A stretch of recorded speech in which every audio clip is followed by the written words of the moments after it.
បងអូនអើយម្សិលមិញទៅរើស Oyster ចំណែកខ្ញុំនេះខ្ញុំរើសយកតែ3ធុងទេហើយខ្ញុំរើសក្តាមរើសត្រីចំណែកបងទាំងពីរគាត់រើសបែរជា10ធុងនៅក្នុងកេះហ្នឹងអូដឹកទៅផ្ទះឡើងតឹងឡានណាខ្ញុំឃើញខ្ញុំចូលចិត្តទៅរើស Oyster តិចថាខ្ញុំចេះហូប Oyster បងប្អូនខ្ញុំអត់ចេះហូបឆៅទេហើយខ្ញុំហូបទាល់តែអាំង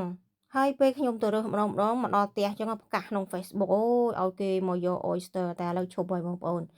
គឺខ្ញុំទៅរើសនេះយកមកធ្វើទឹក Oyster sauce ឆ្ងល់ចាស់ជំនាន់មុនសង្ស័យយកខ្យងធ្វើទឹកខ្យងឯណាបានហៅថាប្រេងខ្យងណាធ្វើពី Oyster តែហៅប្រេងខ្យងឆ្ងល់ដែរហើយថ្ងៃនេះរើសក្តាមនេះមិនមែនរើសយកមកធ្វើក្តាមប្រៃទេខ្ញុំក្តាមប្រៃមិនសូវចូលចិត្តទេខ្ញុំទៅរើសនេះយកមកទុកស្លសម្លខួរក្តាមខ្ញុំស្លខួរក្តាមនំបញ្ចុកអូយឆ្ងាញ់ណាស់បងប្អូនហើយអញ្ចឹងបានរើសក្តាមហើយក៏ឃើញត្រីហ្នឹងក៏រើសខ្លះទៅមិនដែលរើសត្រីទេប៉ុន្តែម្ដងហ្នឹងឃើញចង់សាកអាត្រីនៅសមុទ្រខាងខ្ញុំហ្នឹងមើលវាយ៉ាងម៉េចវិញអញ្ចឹងរើសយកមកនេះអត់មានស្លអីទេប្រហែលជាខ្ញុំប្រឡាក់ហើយបងប្អូនខាងខ្ញុំនេះ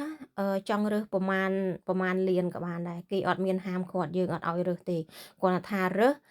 ខ្ញុំឈប់ទៅរើសខែក្តៅរើសខែក្តៅខែល្ងារសជាតិខុសគ្នារើសខែក្តៅអត់សូវមានជាតិទេបើរើសខែល្ងាខែមិនិនាមេសាតុលាកញ្ញាអីចេះអូយឆ្ងាញ់ណាស់បងប្អូនអើយហើយក្តាមសុទ្ធតែពាក់គ្នាធំណាស់ឥឡូវបងប្អូនណាដែលចង់បាន Oyster ខាងខ្ញុំមួយសេកមកខ្ញុំឲ្យ address ទៅរើសទាំងអស់គ្នាបងប្អូនអើយត្រៀមហើយចាំតិចទៀតខ្ញុំធ្វើវីដេអូពីជិះរថភ្លើងទៅរើសក៏បានដែរចាំខ្ញុំធ្វើវីដេអូជូនបងប្អូនទស្សនាវគ្គបន្ត